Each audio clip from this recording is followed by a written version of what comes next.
આપણે આપણી આસપાસ કેટલી બધી રંગીન અને જુદી જુદી વસ્તુઓ જોઈએ છીએ ખરું ને? જેમ કે શાળાએ જતી વખતે આપણને બસ, ગાડીઓ, સાયકલ, વૃક્ષો, પ્રાણીઓ અને ક્યારેક તો સુંદર ફૂલો પણ દેખાય છે. પણ તમે ક્યારે વિચાર્યું છે કે આ બધી વસ્તુઓ આપણે જોઈ કેવી રીતે શકીએ છે? જરા એ જ જગ્યાઓ વિશે વિચારો જ્યારે રાત્રે એકદમ અંધારું હોય ત્યારે શું દેખાશે? માની લો કે તમે એક સંપૂર્ણ અંધારાવાળા ઓરડામાં જાઓ. શું ત્યાં પડેલી કોઈપણ વસ્તુને જોવી શક્ય છે? ના. પણ જેવી તમે કોઈ મીણબત્તી સળગાવો અથવા ટોર્ચ ચાલુ કરો, તરત જ ઓરડામાં રહેલી વસ્તુઓ દેખાવા લાગે છે. આનો સીધો મતલબ એ છે કે પ્રકાશ વિના આપણે વસ્તુઓ જોઈ શકતા નથી. પ્રકાશ જ આપણને વસ્તુઓ જોવામાં મદદ કરે છે. જુઓ, ટોર્ચનો બલ્બ એક એવો પદાર્થ છે જે પોતે પ્રકાશ ઉત્પન્ન કરે છે. એ જ રીતે સૂર્ય પણ આપણો જાણીતો પદાર્થ છે જે પોતાનો પ્રકાશ આપે છે. દિવસ દરમિયાન એના જ પ્રકાશથી આપણે બધું જોઈ શકીએ છીએ. તો જે પદાર્થો પોતે પ્રકાશ ઉત્પન્ન કરે છે એને પ્રકાશિત પદાર્થો કહેવાય છે. પણ ખુરશી, ચિત્ર કે બૂટ જેવા પદાર્થોનું શું? એમને આપણે ત્યારે જ જોઈ શકીએ છીએ જ્યારે સૂર્ય, ટોર્ચ કે બલ્બ જેવા કોઈ પ્રકાશિત પદાર્થમાંથી આવતો પ્રકાશ એમના ઉપર પડીને આપણી આંખ સુધી પહોંચે છે. યાદ કરો, પ્રકરણ 2માં આપણે પદાર્થોનું વર્ગીકરણ કરેલું હતું: પારદર્શક, અપારદર્શક અને પારભાસક. જો આપણે કોઈ પદાર્થની આરપાર બિલકુલ ન જોઈ શકીએ તો તે અપારદર્શક પદાર્થ છે. જો કોઈ પદાર્થમાંથી આરપાર એકદમ સ્પષ્ટપણે જોઈ શકાય તો એનો મતલબ કે તે પદાર્થ પ્રકાશને પોતાનામાંથી પસાર થવા દે છે અને એટલે જ તે પારદર્શક છે. અને હા, કેટલાક પદાર્થો એવા પણ હોય છે જેની આરપાર જોઈ તો શકાય છે પણ સ્પષ્ટ રીતે નહીં. આવા પદાર્થોને પારભાસક તરીકે ઓળખવામાં આવે છે. ચાલો વ્યાખ્યાઓ પર ધ્યાન આપીએ. પહેલું, અપારદર્શક. એવો પદાર્થ જેમાંથી આપણે આરપાર બિલકુલ જોઈ શકતા નથી. બીજું, પારદર્શક. એવો પદાર્થ જેમાંથી આપણે આરપાર સ્પષ્ટ રીતે જોઈ શકીએ છીએ. અને ત્રીજું છે પારભાસક, એટલે કે એવો પદાર્થ જેમાંથી આપણે આરપાર જોઈ શકીએ છીએ પરંતુ એકદમ સ્પષ્ટ રીતે નહીં. ચાલો એક પ્રવૃત્તિ કરીએ. તમારી આસપાસ જુઓ અને બને એટલા પદાર્થો ભેગા કરો, જેમ કે રબર, પ્લાસ્ટિકની ફૂટપટ્ટી, પેન, પેન્સિલ, નોંધપોથી, કાગળનો ટુકડો, ટ્રેસિંગ પેપર કે કાપડનો ટુકડો. હવે આ દરેક પદાર્થમાંથી કોઈ દૂરની વસ્તુ જોવાનો પ્રયત્ન કરો, જેવો આકૃતિ 8.1માં બતાવ્યું છે. શું દૂરની વસ્તુમાંથી આવતો પ્રકાશ આ કોઈપણ પદાર્થમાંથી પસાર થઈને તમારી આંખ સુધી પહોંચે છે? બસ આ જ અવલોકન પરથી તમારે પદાર્થોનું વર્ગીકરણ કરવાનું છે. હવે આપણે આપણા આગલા વિષય પર આવીએ. વિભાગ 8.2 પડછાયા હકીકતમાં શું છે? ચાલો કોષ્ટક 8.1 પર ધ્યાન આપો. પદાર્થોના પડછાયાનું અવલોકન. પહેલી હરોળ, પદાર્થ છે પેન્સિલ. પડછાયાનું અવલોકન: હા, રચાય છે. પદાર્થનો પ્રકાર છે અપારદર્શક. બીજી હરોળ, પદાર્થ છે રબરનો દડો. પડછાયાનું અવલોકન: હા, રચાય છે. પદાર્થનો પ્રકાર છે અપારદર્શક. ત્રીજી હરોળ, પદાર્થ છે લખવાનો કાગળ. પડછાયાનું અવલોકન: આંશિક અથવા અસ્પષ્ટ છે અને પદાર્થનો પ્રકાર પારભાસક હોઈ શકે છે. હવે પ્રવૃત્તિ 2.1 પછી દરેક અપારદર્શક પદાર્થને જમીનથી થોડો ઉપર સૂર્યપ્રકાશમાં પકડી રાખો. જમીન પર શું દેખાય છે? તમે જાણો છો કે જમીન પર જે ઘેરો ભાગ દેખાય છે એ બીજું કંઈ નહીં પણ એ પદાર્થનો પડછાયો છે. ઘણીવાર તો તમે માત્ર પડછાયો જોઈને જ પદાર્થને ઓળખી શકો છો. જમીન પર કાગળનો એક ટુકડો મૂકો.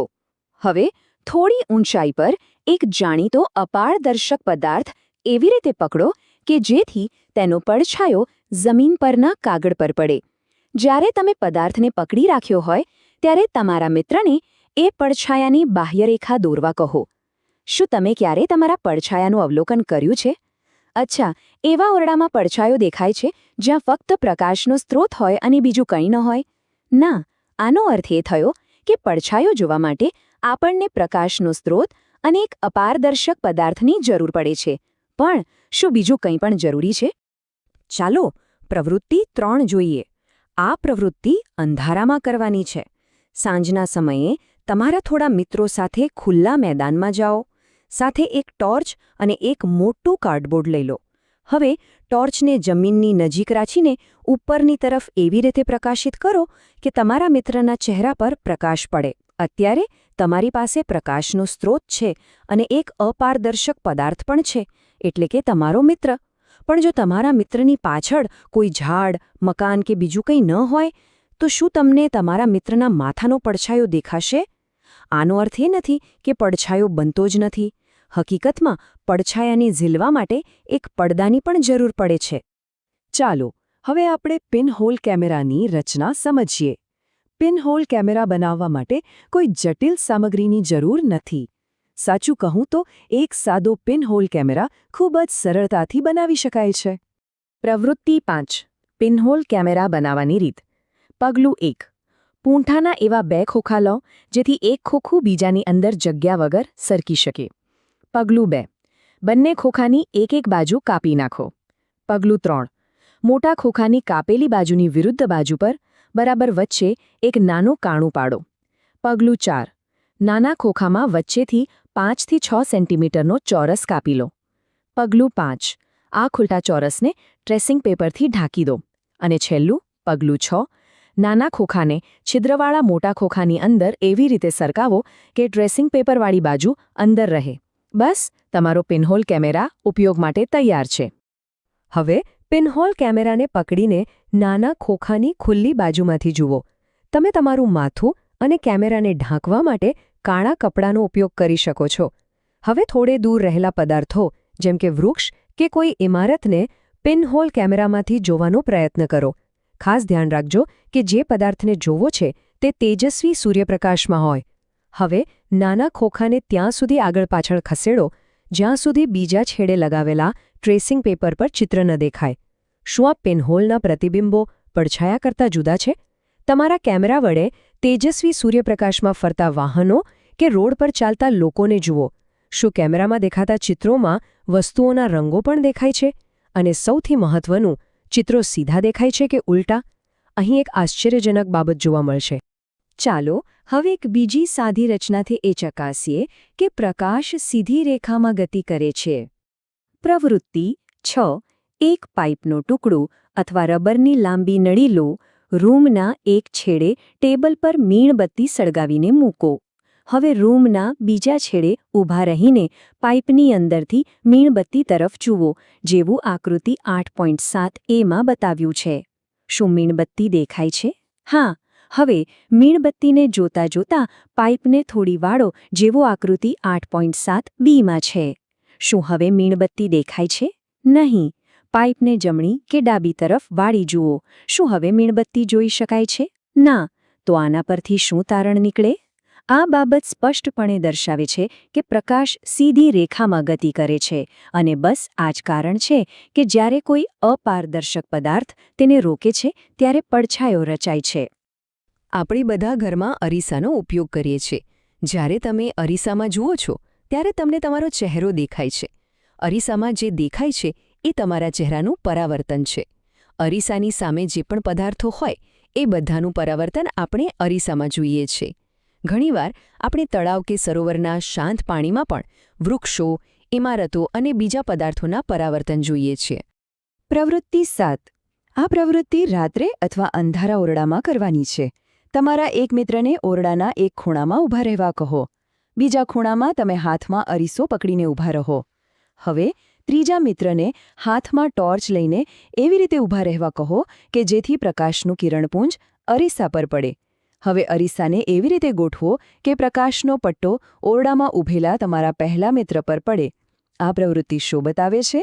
એ બતાવે છે કે અરીસો તેના પર પડતા પ્રકાશની દિશા બદલી શકે છે. આ પ્રવૃત્તિ પરથી એક બહુ જ મહત્વપૂર્ણ તફાવત સ્પષ્ટ થાય છે. યાદ રાખજો, પડછાયો હંમેશા ઘેરો હોય છે, પદાર્થનો રંગ ગમે તે હોય. એનાથી વિપરીત પરાવર્તન આપણને પદાર્થના રંગ સહિતની સ્પષ્ટ છબી આપે છે. આ પડછાયા અને પરાવર્તન વચ્ચેનો મૂળભૂત તફાવત છે. પ્રવૃત્તિ 8. એક મોટી થર્મોકોલ શીટની એક બાજુ પર કાંસકો લગાવો અને બીજી બાજુ પર આકૃતિ 8.9 માં બતાવ્યા પ્રમાણે અરીસો લગાવો.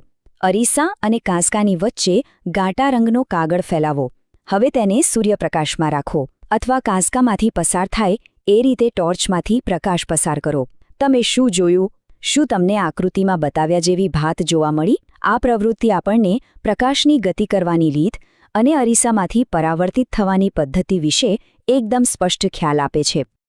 ચાલો હવે આપણે આ પ્રકરણના મુખ્ય મુદ્દાઓનું ઝડપથી પુનરાવર્તન કરી લઈએ. પ્રકાશિત એટલે કે લ્યુમિનસ, અરીસો એટલે કે મિરર, અપારદર્શક ઓપેક, પિનહોલ કેમેરા, પરાવર્તન રિફ્લેક્શન, પડછાયો શેડો, પારભાસક ટ્રાન્સલ્યુસન્ટ અને પારદર્શક ટ્રાન્સપેરેન્ટ. અપારદર્શક પદાર્થો પ્રકાશને પસાર થવા દેતા નથી. પારદર્શક પદાર્થો પ્રકાશને પસાર થવા દે છે અને આપણે તેમનામાંથી સ્પષ્ટપણે જોઈ શકીએ છીએ. પારભાસક પદાર્થો અંશતઃ જ પ્રકાશને પસાર થવા દે છે.